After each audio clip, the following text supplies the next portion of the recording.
Bienvenidos, calamares de todos los océanos y mares por descubrir, porque los trenes de Roma llegarán a todas partes. Volvemos con otro curioso programa que volveremos a probablemente dar una información poco conocida. ¿Cómo estás, Sergio? Hola, Uy. yo bien, Maribel, me se ha saludo. presentado ya ella, se ha Bueno, presentado ¿cómo estás, Maribel aquí. Maribel? Se ha saltado Lo siento. desde que Hola, la declaramos gobernadora reina helenística en por el último eso. programa, ya se pasa el triunvirato por el duumvirato, se lo pasa por el forro, ¿no? Ha saltado Sí. aquí Perdón. sin Dos más orden uno, dos ni más uno. nada, ¿eh?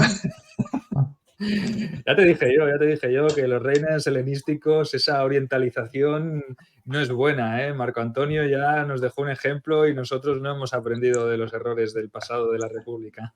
No, Qué no, no pena. aprendemos, no aprendemos. Bueno, Maribel nos vuelve a Bienvenida, Maribel. acompañar y vamos a hablar el programa anterior, o un programa anterior, hablamos sobre esta Cleopatra, esta hija de Cleopatra Selene, que se generó o creó a través de Augusto un reino pues en la parte occidental del Mediterráneo y de África, ¿no?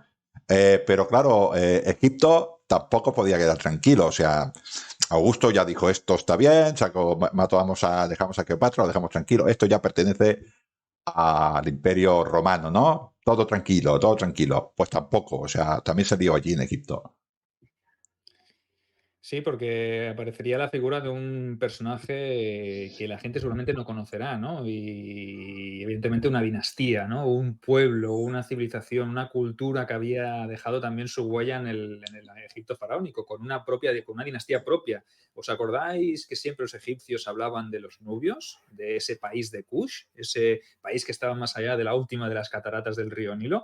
Pues evidentemente cuando Roma se hace con Egipto, pues la situación parece que está bajo control y el gobernador, el gobernador de la zona dice, va, me voy a Arabia a hacer una expedición. Y mientras se va, pues deja ese sur de Egipto un poco desprotegido y estos cushitas, estos nubios, ¿no? Dijeron, pues tate, esta es nuestra oportunidad. Si se van los romanos, vamos a reclamar lo que era nuestro, Yo, porque Sergio, nosotros somos egipcios también. perdona, Sergio, pero yo vi la misiva. La misiva era: el gobernador de Egipto se ha ido por incienso a Arabia. Aprovechemos. Claro, pensaban que había poca cosa, ¿no? Subestimaron a los romanos y dijeron, ahora es nuestro momento, que no hay casi nadie, ¿no? ¿Y quién apareció, Maribel? Entonces, Pues bueno, apareció apareció una reina, que es más famosa ella que el marido, una reina nubia o de Kush, que se llamaba Amanirenas. Esta reina se enfrentó, tuvo la osadía de enfrentarse a Roma y no le fue tan mal, que ahora lo veremos. Estaban en la capital que se llamaba Meroe y allí tenían su reino.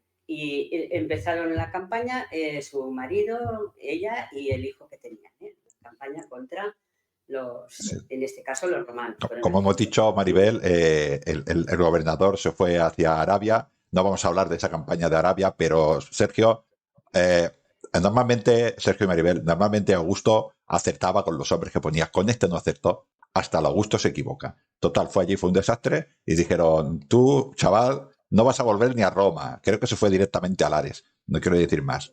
La cosa es que lo que ha dicho Maribel, desde abajo dijeron, anda, si Egipto no hay nadie, además es un desastre, porque estos romanos no valen para nada. Y fue hacia arriba el marido, que se llamaba Teritegas, y fue hacia arriba. Y evidentemente al principio los romanos quedaban totalmente deportados porque no se esperaban. Y fueron subiendo, subiendo, subiendo, subiendo, subiendo. Porque claro, si Y una fueron cosa con un tiene ejército Roma, importante, ¿no? Porque se hablan 30.000 las dicen, fuentes de ¿no? más de 30.000 guerreros nubios, o sea que era una fuerza de invasión brutal para ese momento, ¿no? Para una campaña, por una provincia como Egipto que no estaba demasiado bien guarnecida, ¿no? Porque no se esperaban que hubieran ataques por ahí. Entonces, la campaña está familiar, porque la podemos llamar la campaña de familia, Me ha porque son gustado. los tres, ¿no? La La batalla campaña de familiar. familia. Entonces, empieza con cierto éxito, ¿no? Porque no hay defensa por parte de las tropas romanas acantonadas en Egipto, lo que queda, ¿no? Entonces, Maribel, parece ser que el esposo de Amanirenas, pues se encuentra pues un Lo paseo, ¿no? encontró como un paseo, fue un paseo y lo que pasa es que tengo entendido que este rey murió en esta campaña, ¿eh?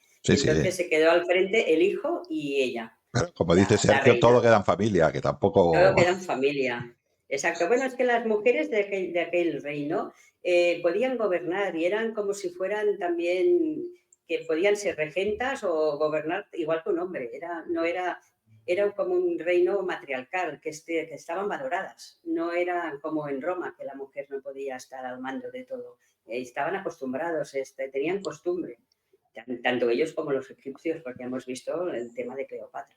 Pues Podría ser una influencia egipcia, ¿no? También, porque Nubia y Egipto, pues como habían ido siempre de la mano, es más, hablábamos de esa dinastía cushita, esa dinastía nubia, que estuvo gobernando Egipto durante, me parece, siglo VII, entre el siglo VII y siglo VI antes de Cristo, antes de la llegada de los babilonios o de los asirios, no sé, fue. Sí que es verdad que estuvieron allí asentados, y es los faraones negros que les llamaban, ¿no? Por el color de piel, por la tez que tenían. Entonces, incluso nos comentabas, Maribel, que hablaban, escribían y todo como los egipcios. Sí, Entonces, sí, tenían mismos dioses y las mismas culturas, incluso en este reino que hay ruinas han encontrado muchas pirámides, que casi creo que tienen más pirámides que los egipcios. O sea que la cultura... Es curioso que los nubios fueron a conquistar Egipto y eran más egipcios que los egipcios, porque ya escribían aquellos todos en griego. Bueno, pues, seguramente la población no, pero escribían muchos en griego, ¿no? Bueno, lo que hemos dicho, este hombre, que todavía no había muerto, va hacia arriba, pues empieza a llevarse toda la riqueza. Total, era botín, hacia arriba, esclavos, esclavitud. Y claro, Maribel, Roma reacciona. Hombre, y claro, el prefecto de merecía Egipto represalias. monta, dicen las fuentes, Sergio, que monta a dos o tres legiones, lo que tenía, porque el otro gobernador se lo había cargado todo en Arabia, y organiza, porque sabes que Roma, la Roma de las legiones de Augusto, en minoría eran capaces, eran máquinas de matar, ¿no? Y se enfrentan a este hombre, y lo que dice, aquí muere este hombre, probablemente quedaría el hombre, estoy hablando de rey Teritegas, muere. Y murió el rey y murió el hijo, y quedó ella sola. Y quedó ella. Mujer quedó malherida. Se dice que le saltó un ojo en una batalla, o sea que ella guerreaba. Y ha pasado la historia como la reina tuerta que se enfrentó a Roma. Sí, sí. Estrabón dice... La situación, chicos, la situación que estaba atravesando la República en aquellos momentos era complicada, porque esto sucede simultáneamente o casi igual que están sucediendo las guerras cántabras, ¿no? Porque para que veamos que el conflicto y la zona, el momento bélico que está atravesando la República no es prácticamente pacífico, sino que tiene el frente en Cantabria y luego tiene la campaña en Arabia que se ha ido el galo el gobernador, y luego por el sur le entran todos estos nubios. Entonces es una situación prácticamente compleja, por eso no es un momento fácil tampoco para la República. Bueno, saquearon de todo y se llevaron todo lo que pudieron, incluso arrancaron la cabeza de una estatua de Augusto. Qué mala luego gente. diremos qué hicieron con esa cabeza, luego lo explicaremos al final. Qué mala gente, Sergio. No merecen más que la ira del pretor de Egipto. Pues, como dice, baja hasta abajo. Me hace mucha gracia porque Maribel nos ha pasado un texto de Estrabón que dice que una mujer masculina que había perdido un ojo. Tal descripción, aparte de decirnos que Amenirenas era tuerta, indica al lector griego una mujer peligrosa que hay que tener en cuenta. O sea, con mucho carácter y poco sumisa. Nada sumisa, ya lo veis, ¿no? Sí, la cosa es que el Petronio, el gobernador los echa hacia abajo hasta donde puede. Hay que tener en cuenta que las legiones romanas pues bajaron todo lo que pudieron. Este no era como el de Arabia. Este era un hombre prudente. Dijo, no puedo con 10.000 hombres, aunque sea más poderoso que él, no puedo extenderme todo lo que pueda. Entró bastante. Entró mucho.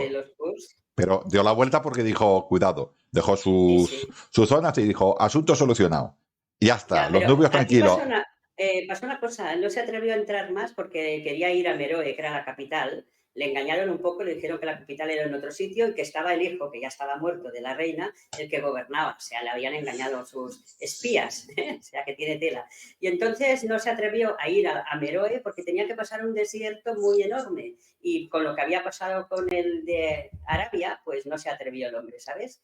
De atravesar esa gran región desértica. Creo que fue muy prudente en este caso, Entonces la reina tomó represalias, se enfadó y empujó a las tropas romanas invasoras de regreso a su guarnición. O sea, los mandó hacia Primis, creo que se llamaba. O sea que ya veis que la cosa estaba complicada. Sí, pero Petronio se revolvió. No se vino atrás. Sí. Petronio se revolvió y llegaron ¿cómo le podríamos llamar? Un status quo. O sea, a ver qué pasa, ¿no? Y entonces, como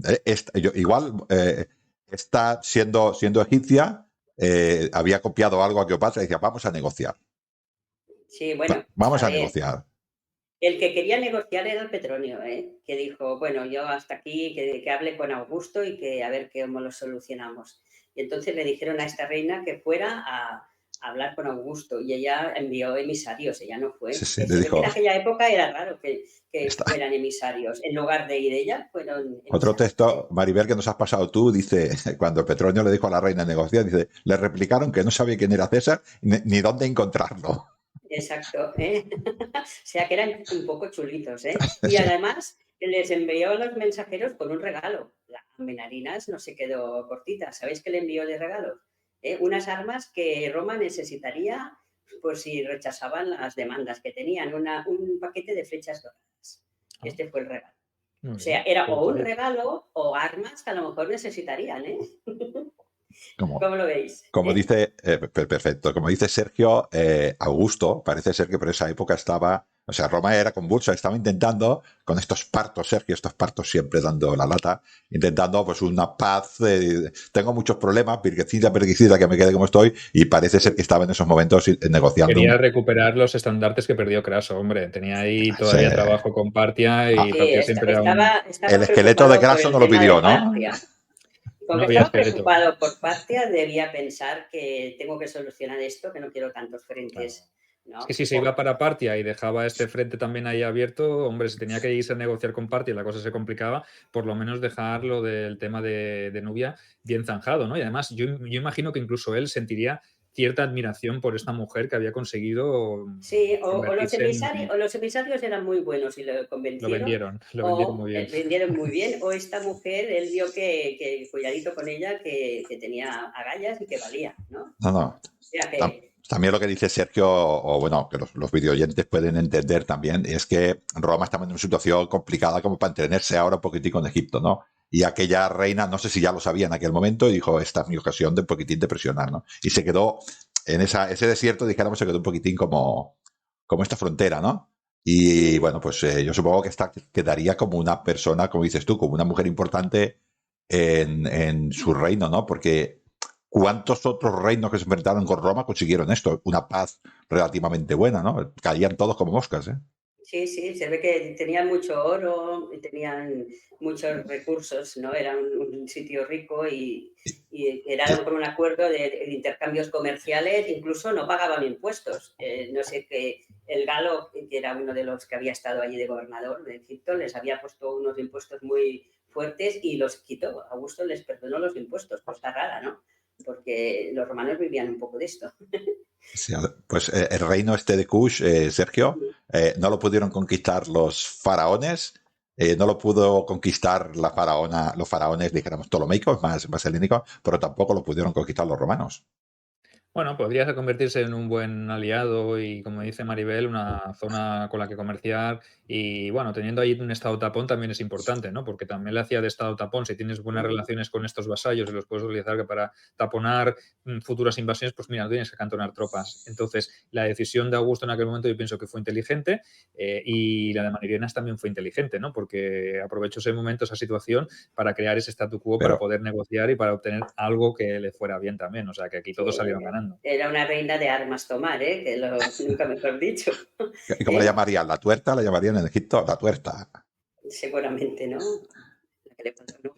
Ahora, es cierto que era una mujer, como dices tú, Maribel, de carácter, porque una vez que llegan al acuerdo, pues devuelven mucho de lo robado, intercambian estos prisioneros romanos, estos esclavos, pero la reina hay una cosa que no le da gusto, y esto hay que tener carácter. Pues sí, ahí en la cabeza que hemos dicho que habían cortado la estatua, no la quiso devolver. Y sabéis vosotros dónde la pusieron, ¿no? Yo no. La enterraron a la entrada de un templo, para que cuando pasaban por allí le pisaran la cabeza. Para decir, nosotros estamos por encima de Roma, ¿no? O sea... Sí, exacto, exacto. Y además no es leyenda, porque se ha encontrado una estatua en las ruinas de Kush, y es la cabeza de Augusto, y lo podéis ver en el Museo Británico, como no, que la tienen expuesta. Que no van a tener ellos en el British. En el British, pero Sergio, es espectacular. O sea, tú bajas hacia el Nilo hacia abajo, vas a una ciudad importante y estás pisando una cabeza de Augusto. Es que la Bueno, historia es no, espectacular. Pero yo entiendo que Augusto no sabía eso, ¿eh? Si no, Augusto hubiese no, sabido que su estatua estaba allí, que estaban haciendo eso, no se hubiese hubiera pactado replanteado también, el no hubiera pacto, pactado. no, hubiese dicho, sí, ahora voy a recuperar la cabeza. Pues Yo creo que eso fue ahí una marcada de paquete que se hizo aquí la reina tuerta de Nubia, que dijo, mira, mientras no se entere, nosotros seguimos haciendo esto aquí y quedamos Durante por encima de mucho Roma. tiempo se pensó que era leyenda, pero cuando la descubrieron, ¿no? Sí. Una cabeza solamente enterrada por allí, ¿no? En unas ruinas, dijeron, mírala, y Se lo que puede. es verídico. Además, como ha dicho Sergio, se puede verificar plenamente, en vez de no vayamos a ir a Nubia, vayamos al Museo Británico, que es donde está todo. Sí. No, Bueno, si sí. no la encontrarán, porque No. se la llevaron los Se la británicos. llevaron, pero bueno, lo podemos ver por internet, ¿no? Sí, pues muy interesante esta historia de la reina Manirenas, ¿no? Me parece Yo creo que sí, que hay muchas historias que no conocemos así curiosas, ¿no? De Roma. Y para conocer más historias y más temas así interesantes sobre la historia de Roma, pues oye, que nuestros videoyentes se pasen por el blog de Gladiatrix en la Arena, que ahí tienes muchísimo material de esta calidad y de este desconocimiento, ¿no? Que muchos de nosotros a veces cuando nos dices, hostia, vamos a grabar un tema sobre esto, nosotros decimos, hostia, pues este tema, qué interesante, ¿no? Nos pasas un surtido de tu material y decimos, joder, pues hay un montón de cosas que yo no sabía tampoco y que gracias a Maribel pues la estamos descubriendo, ¿no? O sea que me gusta tocar temas diferentes, ¿no? Un poquito desconocidos, ¿no? Para conocer más de Roma, que todos conocemos batallitas y cosas muy puntuales, y hay muchas historias muy interesantes para conocer. La historia del mundo, Sergio y Maribel, está en dos lugares, al menos para mí. Uno, el importante, que es Gladiatrix en la Arena, y el otro, que es menos importante, que es el British. Pero ya hablaremos otro día. Me quedo con Gladiatrix en la Arena. O sea, he estado de los dos y me quedo con el de Maribel. Pues bueno, nos volvemos a despedir porque Sergio últimamente se olvida hasta de promocionarse. Calamares a la Romana, de Sergio Alejo Gómez en YouTube, y el Lignum en Roma, de Ángel Portillo en iVoox. Y si queréis saber cualquier cosa, Gladiatrix en la Arena. Lo que no está ahí es que no existe. Hasta luego. Hasta luego, Calamares.